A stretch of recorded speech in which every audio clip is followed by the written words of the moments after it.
సామాజిక బాధ్యత. మనం డబ్బులు ఇచ్చి వాళ్ళకి జీతాలు ఇచ్చి సంఘటితంగా ఒక వ్యవస్థను ఏర్పాటు చేసి సమాజాన్ని బాగు చేయండి, మేమందరం మా పనుల్లో మేము ఉంటాం కాబట్టి మేమందరం పన్నులు కట్టి మీకు ఉద్యోగాలు అప్పగిస్తున్నాము, మీరు మీ ఉద్యోగాలు సవ్యంగా చెయ్యండి అని చెప్పేసి రాజకీయ నాయకుల చేతిలో అధికారం పెడితే వాళ్ళు చేసింది ఏంటో తెలుసా? వాళ్ళ ఆస్తులు పెంచుకోవడం, మన అప్పులు పెంచడం.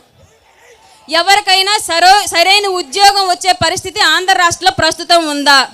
లేదు. మరి ఎంతోమంది వాళ్ళ ఉద్యోగాన్ని వాళ్ళు సవ్యంగా నెరవేరుస్తూ ఉంటే రాజకీయ నాయకులకు మాత్రమే ఎందుకు మనం విగ్రహాలు పెడుతున్నాం? వాళ్ళు ఉద్యోగులే కదా, మనందరం వాళ్ళకు ఒక అవకాశం, ఉద్యోగాన్ని అప్పచెప్పి వాళ్ళ కుటుంబాలని బాగు చేసడానికి మనం ఒక అవకాశం కల్పించాం.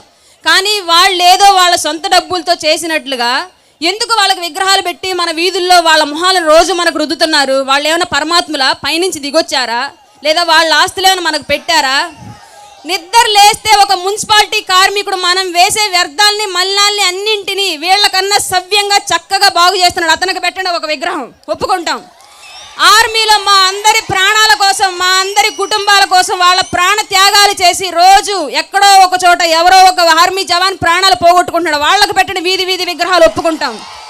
వీళ్ళు ఏం చేశారని వీళ్ళ విగ్రహాలు మనకి అంటే, వీళ్ళు ఒక కుల వ్యవస్థను ఏర్పాటు చేసుకొని వీళ్ళ కుటుంబాలని వ్యాపారవేత్తలుగా రాజకీయంగా అన్ని విధాలుగా ఎదిగి ఒక ఊర్లో ఒక